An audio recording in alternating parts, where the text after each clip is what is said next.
तो आज हम लोग पढ़ेंगे श्लोक 10वें को। अभी तक हम लोगों ने मेघदूतम में 9 श्लोक तक पढ़ लिया। आज पढ़ेंगे 10वां श्लोक। और 9वें में हमने क्या देखा कि जो यक्ष है वो मेघ को भेजने के लिए प्रेरित कर रहा है। कह रहा है यदि आप वहाँ जाएंगे अलकापुरी में तो वहाँ की स्त्रियाँ भी आपको देखेंगी और बगुलियाँ भी आपकी सेवा करेंगी। ऐसा 10वें श्लोक में उन्होंने कहा। 9वें श्लोक में अब 10वें श्लोक में क्या कहते हैं उसको समझना है। समझ गए?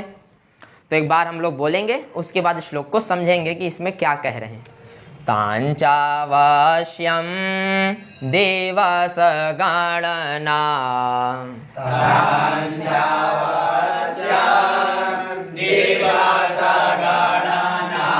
तत्परा में कपत्नी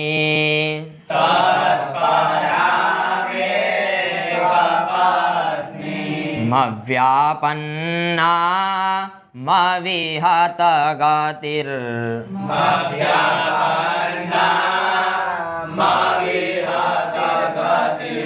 द्रक्ष्यसि भ्रातृजायाम्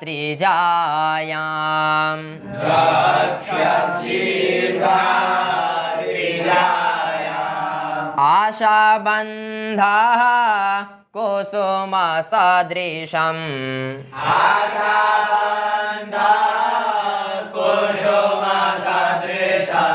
प्रायशो ह्यङ्गनानाम्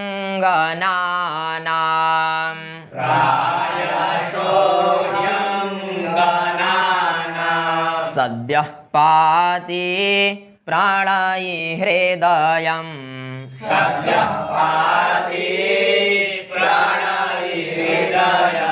विप्रयोगे रुणद्धि।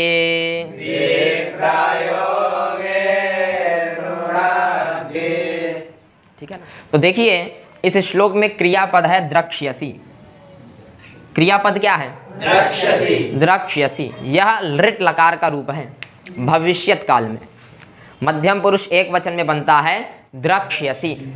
ठीक है ना? इसका अर्थ हुआ देखोगे, इसलिए भविष्यत काल में है। समझे कि नहीं? द्रक्ष्यसि मतलब देखोगे। तो अब यहाँ प्रश्न उठा भाई किसको देखोगे? तो कह रहे हैं भ्रातृजायाम। क्या कह रहे हैं? भ्रातृजायाम कहते हैं भाभी को। भ्रातृजायाम मतलब भाभी, जिसको कई लोग भौजाई भी कहते हैं। ठीक है ना? तो भ्रातृजायाम द्रक्ष्यसि मतलब भाभी को देखोगे। और यहाँ द्रक्ष्यसि का, यहाँ भ्रातृजायाम का एक विशेषण और है ताम, क्योंकि ये भी स्त्रीलिंग है। भ्रातृजायाम रमा रमे रमाह रमाम, द्वितीय एक वचन बनता है कि नहीं रमाम? वैसे भ्रातृजायाम स्त्रीलिंग में द्वितीय एक वचन में बनता है भ्रातृजायाम। और यह भी द्वितीय एक वचन है साते ताहा ताम। तो इस श्लोक में जो स्त्रीलिंग हो, क्या हो? स्त्रीलिंग हो और द्वितीय एक वचन हो, वो सब के सब भ्रातृजायाम के विशेषण हैं। किसके विशेषण हैं? भ्रातृजायाम। तो कह रहे हैं ताम भ्रातृजायाम द्रक्ष्यसि। ताम मतलब उस, ताम मतलब उस भाभी को देखोगे। समझे कि नहीं? क्रिया है द्रक्ष्यसि और कर्म है भ्रातृजायाम। अब जब क्रिया और कर्म है तो सीधी सी बात है कर्ता भी कोई ना कोई है। तो कर्ता है यहाँ पर अविहत गति ही। कर्ता क्या है? अविहत गति ही। अविहत गति मतलब मेघ के बारे में यहाँ बता रहे हैं। कह रहे हैं गति जिसके चलने में कहीं व्यवधान ना हो। तो ऐसा कौन है? केवल मेघ। यदि आप अभी 80 घाट पे निकले हैं, जाम लग जाए तो वहाँ विहत गति ही हो गई। क्या हो गई? वहाँ व्यवधान हो गया। क्या हो गया? व्यवधान। और जहाँ जिस गति में व्यवधान ना हो, किसी चीज़ का बाधा ना हो, उसको कहते हैं अविहत गति ही। भाई जब मेघ उड़ेगा, मेघ जब उड़ेगा तो वहाँ कोई व्यवधान आएगा? कोई उसको रोक सकता है? तो वही यक्ष कह रहा है कि तुम अविहत गति ही हो। क्या हो? अविहत गति हो। अगर तुम जाओगे तो तुम्हें कोई व्यवधान नहीं डाल सकता तुम्हारे मार्ग में। इसलिए मेघ क्या हुआ? अविहत गति ही हुआ। कह रहा है मेघ अगर तुम अलकापुरी में जाओगे तो किसको देखोगे? भ्रातृजायाम को देखोगे। समझे कि नहीं भाई? पीछे आपने पढ़ा था आषाढ़स्य प्रथम दिवसे, आषाढ़ का प्रथम दिन है। कह रहे हैं भाई ऐसा कौन है जो आषाढ़ माह चल रहा हो और अपने भाभी को देखना ना चाहे? ऐसा कोई है? तो भाई यक्ष उसको पुनः प्रेरित कर रहा है, कह रहा है हे मेघ, यदि तुम अलकापुरी जाओगे तो वहाँ किसके दर्शन होंगे? भाभी के, भ्रातृजायाम के। समझे कि नहीं? वहाँ आप अपने भाभी को देखोगे। अब देखिए यक्ष यहाँ यही संबंध बना लिया, खुद भाई बन गया, अपने पत्नी को भाभी बता दिया और मेघ को छोटा भाई बता दिया, तभी भाभी हुई ना। हाँ, कह रहा है यदि जाओगे तो भ्रातृजायाम को भी देखने का मौका मिलेगा। समझे कि नहीं? और कैसा मेघ है? अविहत गति ही है, उसके मार्ग में कोई भी व्यवधान नहीं है। इसलिए हे मेघ तुम जाओ। तो कह रहे हे मेघ तुम अविहत गति वाले हो, तुम्हारे मार्ग में कोई व्यवधान नहीं डाल, इसलिए तुमको जाना चाहिए। ठीक है। फिर कह रहे हैं अवश्यम भ्रातृजायाम द्रक्ष्यसि, कह रहे हैं पक्का है तुम देखोगे। अगर अलकापुरी जाओगे अवश्यम द्रक्ष्यसि। ठीक है, किसको? तो भ्रातृजायाम। हे मेघ यदि तुम अलकापुरी जाओगे तो निश्चित है वहां आपको भाभी के दर्शन होंगे। ठीक है ना? किसके दर्शन होंगे? भाभी के दर्शन होंगे। और अब यक्ष बता रहा है कि मेरी तुम्हारी भाभी जो है किस तरह की है, क्या कर रही है वहां। तो आगे कह रहे हैं दिवस गणना तत्पराम। क्या क्या कह रहे हैं? दिवस गणना तत्पराम।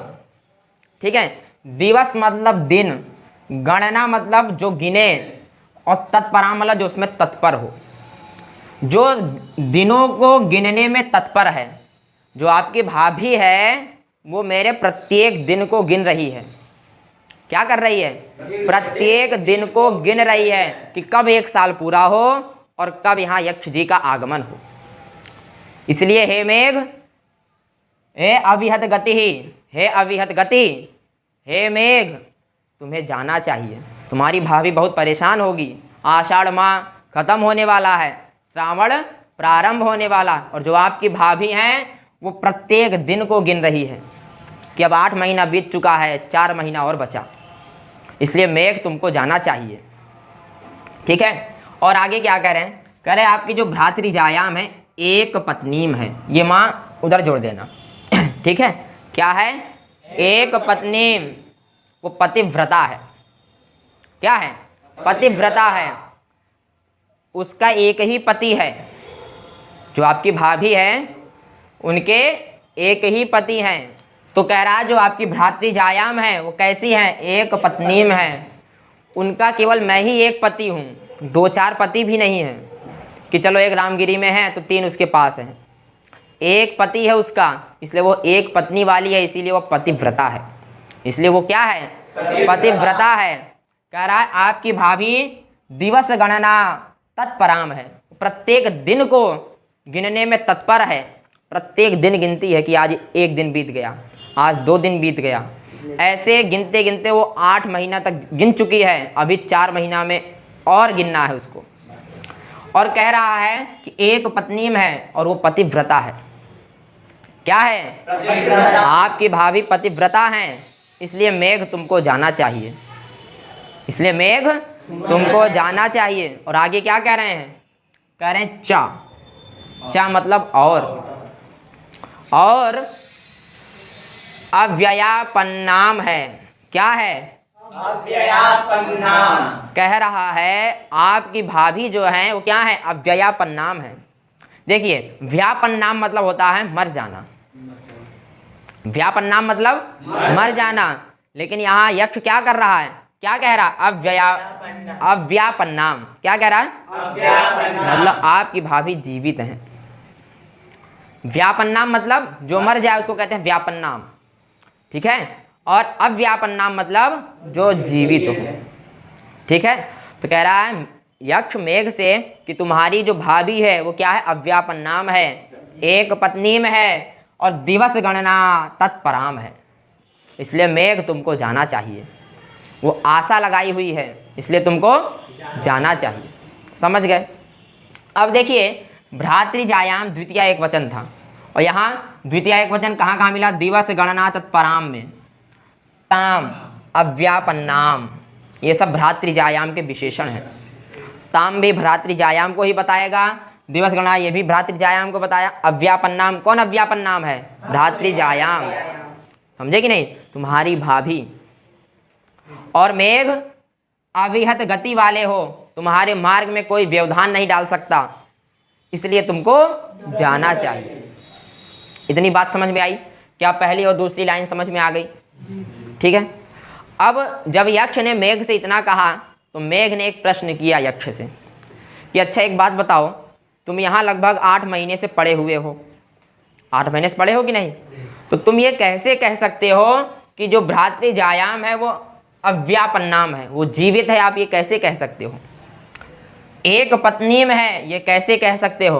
और प्रत्येक दिन को गिन रही है, आप कैसे कह सकते हो? भाई आप 8 महीने से तो यहीं हैं, कहीं आप गए भी नहीं, तो आप कैसे कह सकते हो कि वो प्रत्येक दिन को गिन रही है, एक पत्नी में है, अव्यापन्नाम है? कौन प्रश्न किया? मेघ ने। अब उसी का उत्तर दे रहे हैं तीसरी और चौथी लाइन में। समझ गए? क्या कह रहे हैं? कह रहे हैं आशा बंधा कुसुम सदृशम प्रायशो ह्यंगनानाम। क्या कह रहा है? कह रहा है आशा बंधा। क्या कह रहा है? आशा बंधा। यक्ष बता रहा है उसको कि मैं कैसे जानता हूं कि वो एक पत्नी में है, दिवस गणना प्रत्येक दिन को गिन रही है, अव्यापन्नाम है। कह रहा है इसलिए मेघ, क्योंकि वो आशाबंध है। क्या है वो? आशाबंध। उसको ये आशा है कि मैं आऊँगा, इस आशा में वो बंधन है, इस आशा में वो बंधी हुई है। और जो व्यक्ति आशा में बंधा हुआ होता है वो कभी भी मर नहीं सकता। मर सकता है? कभी नहीं मर सकता। इसलिए यक्ष कह रहा है मेघ, इसलिए मेरे को विश्वास है कि मेरी पत्नी जीवित है, तुम्हारी भाभी जीवित है। क्यों? क्योंकि वो आशाबंध है, वो इस आशा में है कि 1 साल होने के बाद यक्ष यहाँ आएगा, इस आशा से वो बंधी हुई है। इसीलिए रुणद्धि, रुणद्धि मतलब रोक देता है। कौन रोक देता? आशाबंध। ये आशा ही उसको रोक दे रहा है। किस चीज़ के लिए? मरने से। इसीलिए वो जीवित है। उसको ऐसी आशा है कि मैं आऊँगा, और इस आशा के कारण वो रुणद्धि है, इसलिए वो क्या है? रुक जाती है। समझ गए? फिर आगे कह रहे हैं अंगना नाम। क्या कह रहे हैं? अंगना नाम। यहाँ 2 शब्द है, एक शब्द है ही और एक है अंगना नाम। अंग नाम, यहाँ यण संधि कर देते हैं तो यंगना नाम बन जाता है। ठीक है ना? ही का अर्थ है क्योंकि। ही का मतलब क्योंकि वो आशाबंध है, इसलिए वो मर नहीं सकती। उसको कौन रोक के रखा है? आशा। इस बंधन ने उसको रुणद्धि रोका है। समझे कि नहीं? और अंगना नाम होता है जो सुंदर हो, जो स्त्री सुंदर हो उसको अंगना नाम कहते हैं। अंगना नाम युवतियों का जो हृदय होता है, क्या होता है? हृदय। वो कुसुम सदृशम होता है। पीछे आया था कुसुम, कुसुम मतलब फूल, पुष्प, सदृशम मतलब कोटा या कुसुम ही आया था ना, तो वही कुसुम सदृशम मतलब फूल के समान होता है। स्त्रियों का हृदय पुष्प के समान होता है। और भाई जिसका हृदय पुष्प समान हो वो कितने दिन जी सकता है? यदि आशा ना हो कितने दिन जी सकता है? वो क्षण भर। कह रहे हैं उसका हृदय पुष्प समान है, लेकिन उसको यह आशा भी है कि मैं आऊँगा, इसीलिए वो अव्यापन्न है। क्या है? अव्यापन्न नाम है।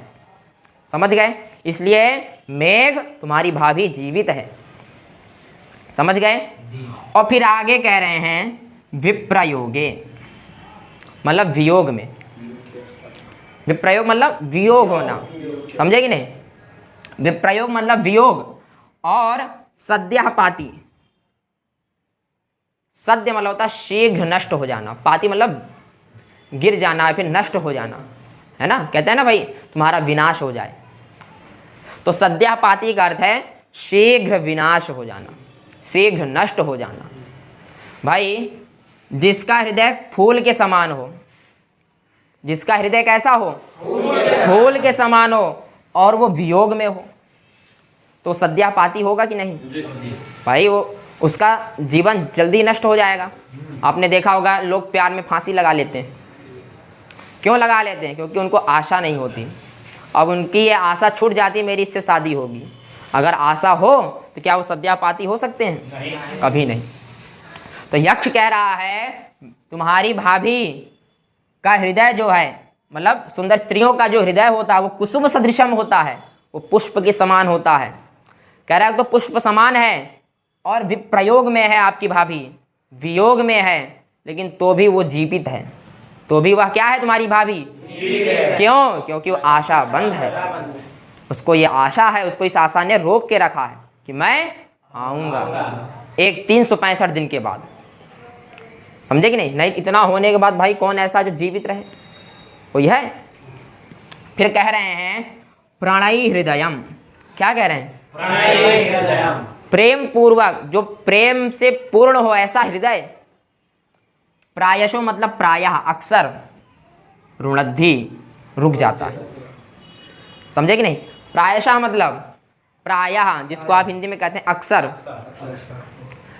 प्रणयी हृदयम, जो प्रेम पूर्ण हृदय होता है, प्रायशः अक्सर वो रुक जाता है। कब? जब उसको आशा होती है, जब वो हृदय आशाबद्ध हो, आशा बंद हो, तब वो कभी भी अव्यापन नाम नहीं, मतलब व्यापन नाम नहीं हो सकता, कभी मर नहीं सकता। वो क्या होगा? हमेशा अव्यापन नाम होगा। समझे कि नहीं? तो कह रहे हैं, ये तीसरी चौथी लाइन समझ में आई? हाँ, एक बार तीसरी और चौथी फिर से देख लो। मेघ ने पूछा यक्ष से कि भाई तुम ये कैसे कह सकते हो कि तुम्हारी भाभी जीवित है? ये आप कैसे कह सकते हो जब आप 8 महीने से कहीं गए ही नहीं? कह रहा मैं इसलिए कह सकता हूँ ही, मतलब क्योंकि आशा बंध, आपकी भ्रातृजायाम क्या है? आशा बंद है। उसको यह विश्वास है कि मैं 1 साल बाद आऊँगा।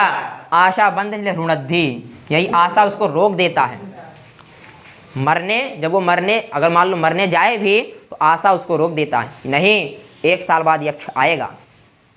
समझ गए? और अंगना नाम मतलब स्त्रियां, जो स्त्रियों का हृदय होता है, अंगना नाम हृदयम, ठीक है? जो स्त्रियों का हृदय होता है वो कुसुम सदृशम होता है, पुष्प के समान। भाई माँ का हृदय कितना पुष्प होता है? होता है कि नहीं? कितना सरल होता है, हैं? बच्चा 1000 बार गलती करे, लेकिन माँ कभी ये नहीं कहती तुम ये क्यों कर रहे हो, कभी उसको बुरा नहीं लगता है। तो कुसुम सदृशम हुई कि नहीं? तो कह रहे हैं स्त्रियों का हृदय कुसुम सदृशम है। कह रहा है मेरी पत्नी कुसुम सदृशम उसका हृदय है, और उसके साथ साथ में वो विप्रयोग भी है, वियुक्त है, वियोग में है, तो भी वो मर नहीं सकती। क्यों? क्योंकि उसको आशा बंद है, उसको यह आशा है कि मैं आऊँगा। समझे कि नहीं? और फिर कह रहे हैं सद्यापाती, जो वियोग में हो। भाई जिसका हृदय पुष्प के समान हो, उसको वियोग हो, सामान्य वियोग नहीं, प्यार का वियोग है, तो सद्यापाती हो सकता है कि नहीं? वो शीघ्र नष्ट हो सकता है। लेकिन जो आपकी भाभी है वो सद्यापाती नहीं है, वो नष्ट नहीं हो सकती। क्यों? क्योंकि आशा बंद है, उसको यह विश्वास है कि मैं आऊँगा। समझे कि नहीं? कह रहे हैं जो विप्रयोग में होते हैं, प्रायः, प्रायशो मतलब अक्सर, प्रायः प्रणयी हृदयम, जो प्रेम पूर्ण हृदय होता है कि नहीं? जो अक्सर क्या हो? प्रेम पूर्ण हृदय होता है, रुणद्धि, रुक जाता है। क्यों? क्योंकि उसको आशा बंद होता है। अक्सर जो आशा बंद लोग होते हैं, जिनको यह आशा होती है, वो प्रायः रुणद्धि, रुक जाते हैं। क्या हो जाते हैं? रुक जाते हैं। इसलिए मेघ मैं कहता हूं कि आपकी भाभी अव्यापन नाम है, और क्या है? दिवस गणना तत्पराम है, एक पत्नीम है। इसलिए मेघ तुमको जाना चाहिए। क्या पहली, दूसरी, तीसरी, चौथी लाइन समझ में आ गई? ठीक है, तो आज के लिए इतना ही।